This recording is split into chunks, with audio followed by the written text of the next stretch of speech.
Përshëndetje të nderuar zonja dhe zotrim, përshëndetje të dashur miq, ku po takohemi sërish së bashku me mua Tiron Alili në kanalin Monitor TV për të sjellur ngjarjet më të fundit tashmë nga shtëpia e Big Brotherit, por jo brenda jashtë kësaj.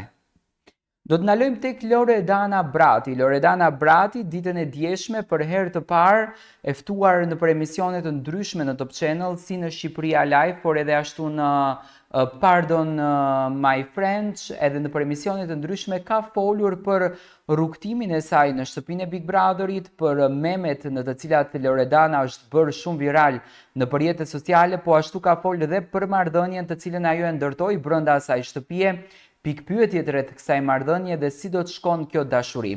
Loredana dukej që ishte pak e tensionuar, nuk ishte ashtu e qetë dhe shumë e lumtur, siç duket Jozi e ka thyer shumë në shpirt dhe kjo gjë që ndodhi me Jozin, Loredanën e la pak zemër thyer, por gjithsesi ajo po merr një mbështetje të madhe nga Top Channel dhe nga Blendio Liço dhe e lan të kuptueshme në prime-in e fundit apo të parafundit në fakt të fan clubit me Heidi Bacin, që Loredana Brati do t'jetë edhe punësuar në televizionin Top Channel, konkretisht në emisionin apo në rubrikën e diel me Ed Manushin, për të patur një rubrikën e saj, pasi që zakonisht Top Channel gjithmonë i ka vlerësuar dhe i ka mbajtur pranë vetes personazhet me karakteristika që mbart në vete Loredana Brati.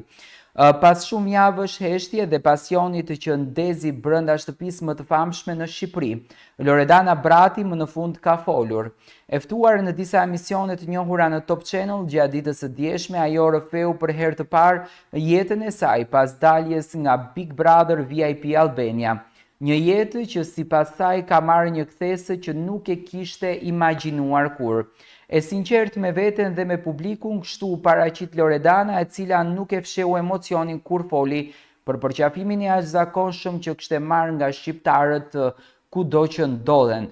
Nuk e kam besuar kur se do më donin kaq shumë, se do të më jepnin gjithë këtë dashuri, gjithë këtë vëmendje, më ndalnin në rrugë, më shkruajnë, më përqafojnë. Kjo është diçka që nuk ka çmim, u shpreh ajo me sytë që po i ndriçonin. Një pjesë tjetër që mori vëmendje të madhe gjatë intervistave ishte ajo për memet në TikTok.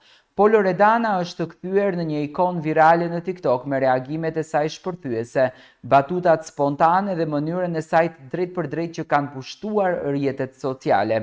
Po ta dija që do më donin kaq shumë për memet, do kisha bërë edhe më shumë, tha ajo me të qeshur, duke treguar se e merr famën me sportivitet, por edhe me shumë mirënjohje. Por ndoshta momenti më i ndjeshëm dhe më kurioz për publikun ishte kur moderatorja Sidorela e pyeti për një detaj që shumë syrësh e kishin vënë re: unaza e martesës në gisht. Një detaj që nuk ka kaluar pa u komentuar, sidomos në rrjetet sociale, ku fansat pyesin nëse kjo unaz kishte ende lidhje me Jozin, partnerin me të cilin pati një histori të trazuar dashurie në Big Brother VIP. Por përgjigjja e Loredanës ishte e prerë dhe plot dinjitet. Unë këtë unaz nuk do ta heq kur, nuk ka të bëj me Jozin. Kjo unaz është unaz e vetësime, e kam mbajtur edhe kur Ola ishte në shtëpi, e kam mbajtur në çdo moment. Nuk e kam për askënd tjetër përveç vetes. Kjo është një kujtesë që unë jam e martuar me forcën time, me karakterin tim dhe me jetën time. A është kjo një mënyrë për të mbyllur një kapitull pa e fshirë atë? A është kjo një deklaratë që ajo ka zgjedhur veten përpara çdo buri, çdo lidhje që e ka lënduar apo provokuar? Në çdo rast, Loredana la një shije të thellë force dhe pjekurie në ato fjalë të thjeshta. E pyetur më tej për Jozin, ajo nuk e mohoi që ende ka gjërat pa thëna, por zgjodhi të jetë diplomate dhe enigmatike. Gjërat do t'ja lëm kohës. Ai ka folur nëpër studio dhe unë do të flas. Do ja paguaj ashtu siç ai ka zgjedhur të më trajtoj publikisht. Një fjali që la shumë për të kuptuar, shumë në kuptime dhe një premtim që ndoshta flet për një të ardhme ku Loredana vendos të tregojë gjithçka. Por një gjë është e sigurt, ajo nuk është më ajo vajza që hyri në Big Brother. Tani është një grua që e njeh vlerën e vetes, që nuk i tremb vet fjalëve, që zgjedh të mos hesht kur ndjen se është lënduar, por as nuk e ul kokën për të ruajtur imazhin e dikujt tjetër. Publiku që e ka ndjekur me vëmendje çdo hap të saj tani është në pritje të kapitullit të radhës. A do të flasë më shumë për atë çfarë ka ndodhur pas kamerave, apo do të ketë një përballje të hapur me Jozin? A do të vazhdoj të mbajë unazën si simbol të vetes, apo një ditë do ta heqë, jo për dikë tjetër, por sepse është gati për një kapitull të ri? Një gjë është e qartë, Loredana Brati nuk është thjesht një ish banore Big Brotherit. Është një zë i fuqishëm që ka fituar zemrat e publikut, jo për spektaklin, por për mënyrën se si qëndron e vërtet në një botë ku gjithçka mund të jetë e shtirur. Në fakt, këto ishin deri diku përgjigjet e Loredanës që Loredana transmetoi ditën e djeshme për herë të parë ftuar në Shqipëria Live me moderatoren Sidorelën.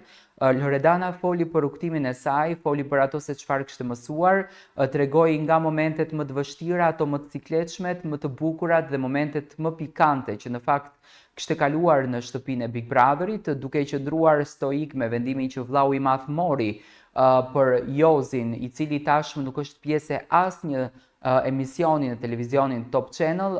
Loredanës ju punua klipi me momentet më të bukura të saj, por e thënë nga Heidi Baci që në fakt e latë nënkuptoi që Loredana pas kthimit nga Italia, se me patjetër një herë do të thonë në Itali pas përfundimit të finales për të takuar familjarët të saj dhe pas përfundimit të Big Brother post 1 dhe post 2, Loredana Brati do të jetë ndoshta pjesë e televizionit Top Channel, ku do të ketë mundësinë për të treguar talentin e saj dhe për të treguar njeriu apo për të bërë meme edhe më shumë në rrjetet sociale. Gjithsesi unë dua ta përgëzoj për energjinë e bukur që ajo transmetoi, për dashurinë që ajo i dha publikut, ishte e sinqertë, ishte vetvetja në për të gjitha dimensionet e saj dhe realisht njohëm një vajzë që e fliste shumë bukur gjuhën shqipe. Unë kam folur gjithmonë për Loredanën që ne duhet ta mbështesim në mënyrën se si flet dhe në kulturën në të cilët ja kanë dhënë prindërit e saj, për mënyrën se si ajo ka mësuar gjuhën shqipe, edhe pse le rit në Itali, por Loredana gjithmonë ka qenë e lidhur ngushtë me dashurinë për Shqipërinë dhe me dashurinë për artin.